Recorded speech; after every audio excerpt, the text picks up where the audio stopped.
ஈசனே சிவகாமி நேசனே என ஈன்ற தில்லைவாழ் நடராஜனுடைய திருவடியை வணங்கி அஸ்ட்ரோ சக்தி நிர்வாகத்திற்கும் நன்றியும் வணக்கமும் மதிப்பையும் கூறி இன்று 1/7/2025 ஜூலை மாத பிறப்பு. இந்த ஜூலை மாத பிறப்பு நமக்கு ஒரு மகத்தான பிறப்பு, நமது கர்மங்களை அறுக்கக்கூடிய பிறப்பு. தட்சநாயனம் உத்தராயணத்துல கடைசியா வரக்கூடிய ஆணி மாதத்தில் வரக்கூடிய ஜூலை. கும்பராசி. கும்பம் காலபுருஷனுக்கு 11, லாபத்தை கொடுப்பது, சாபத்தை நீக்குவது, கஷ்டத்தை நீக்குவது, புலம்புவதை நிப்பாட்டுவது, எல்லா வகையிலும் ஏற்றத்தை தரக்கூடிய நாட்கள் வெகு தூரம் இல்லை என்பதை நிரூபிப்பது. என்னையா சொல்றீங்க? புரியவே இல்லை. விரையச்சனி முடிஞ்சிருச்சு இல்லையா? ஜென்மச்சனி முடிஞ்சிருச்சுங்க ஐயா. அடுத்தது பாதச்சனி. அப்ப என்ன அர்த்தம்? பச்சை கொடியை காட்டப்போகுது உங்களுக்கு. சீக்கிரம், வெகு சீக்கிரம் பச்சை கொடியை காட்டப்போகுது. வந்தாச்சு. சென்னையில இருந்து காசிக்கு போயாச்சு. கொஞ்சம் தூரம் தான். எல்லா டவுனையும் எல்லா மாநாட்டுக்கும் போயிட்டு பார்த்தாச்சு. நான் கொஞ்சம் தூரம் போனா அலகாபாத் வந்துடும். திரிவேணி சங்கமம் பார்த்துட்டோம். அப்படின்னா கங்கை வந்துருச்சு.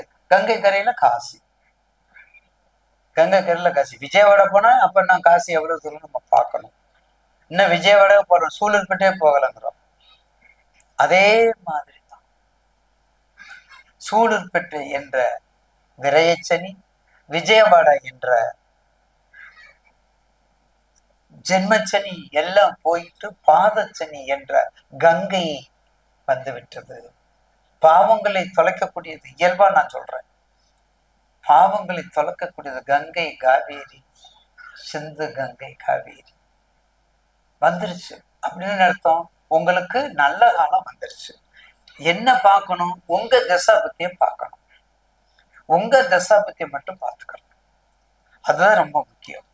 உங்க தசாபத்திய பார்த்துக்கிட்டு கொஞ்சம் கற்பனை வயசை பார்த்துக்கிட்டு கண்டிப்பாக திருக்கொல்லிக்காடை மறக்காதீங்க, திருவாதூரை மறக்காதீங்க, சோழவந்தான மறக்காதீங்க, குச்சனூரை மறக்காதீங்க. இதுதான் இருக்குதுல சனீஸ்வரத்துல. திருநள்ளாறு மறக்காதீங்க.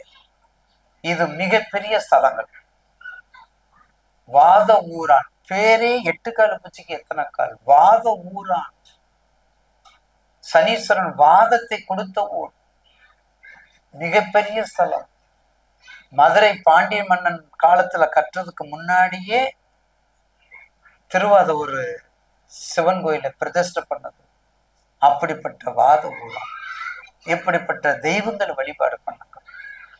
வழிபாடு மட்டுமல்ல, வன்னி இலை 48 நாளைக்கு ஒரு மண்டலத்துக்கு வன்னி இலையை சாத்தி 8 தீபம் விளக்கு ஏற்றி 8 தீபம் விளக்கு ஏற்றி 8 சுத்தி 48 நாளைக்கு தொடர்ந்து வந்தால், என்னை ஏப்பா கூப்பிட்ட, நான் எல்லாத்தையும் பிடிக்கிறது போயிருக்கேனே, உனக்கு நான் கொடுக்கறது தாப்பா வந்திருக்கிறேன் அப்படின்னு உங்ககிட்ட வருவாருங்க. பேசும் தெய்வமா இருப்பார். அது யாரு கையில் இருக்குது? நமது கையில் இருக்கு. கை என்பது நமது பிரார்த்தனையில் இருக்கு. பிரார்த்தனை என்பது நமது பரிசுத்தமான எண்ணத்தில் இருக்கிறது.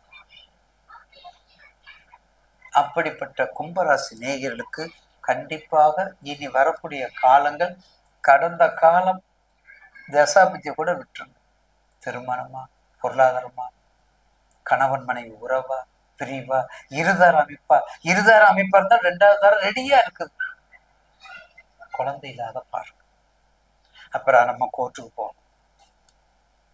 நீ அவனுக்கு பிறந்த இவனுக்கு பிறந்த இதெல்லாம் தேவையில்லை, நம்ம அங்கே போகணும். உனக்கு பிடிச்சிருக்குதா, என்ன பிடிச்சிருக்குதா, ரைட்.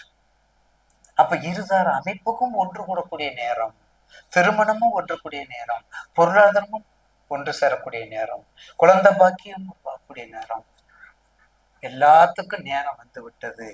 என்ன இந்த வக்கரம் வரும்போது கொஞ்சம் 138 நாள் கவனமா இருக்கு. அந்த 138 நாள் மட்டும் கொஞ்சம் கவனம். அடுத்த பிரச்சனை இல்லை. அப்படி இருந்து வந்தால் நிச்சயமாக ஒரு நல்ல மாற்றத்தை உங்களுக்கு கொடுக்கும். நல்ல மாற்றத்தை கொடுக்கும்.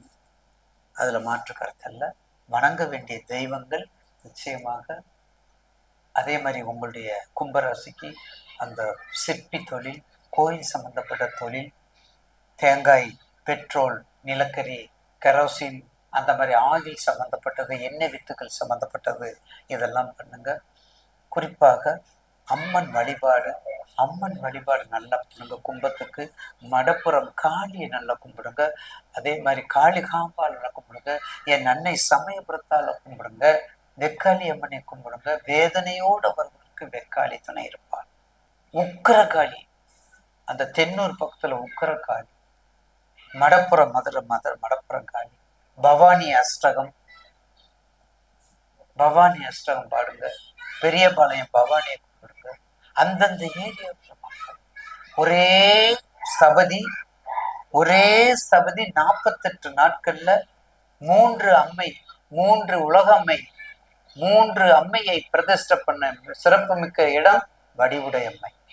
நம்பர் 1. நம்பர் 2 கொடியுடையம்மை. நம்பர் 3 திருவுடையம்மை. ஒவ்வொரு பௌர்ணமி முடிஞ்சா பௌர்ணமி, இல்லைன்னா அமாவாசை, இல்லைன்னா திங்கள் போய் பாருங்களேன். வெற்றி ஜெயம் உங்களுக்கு தான்.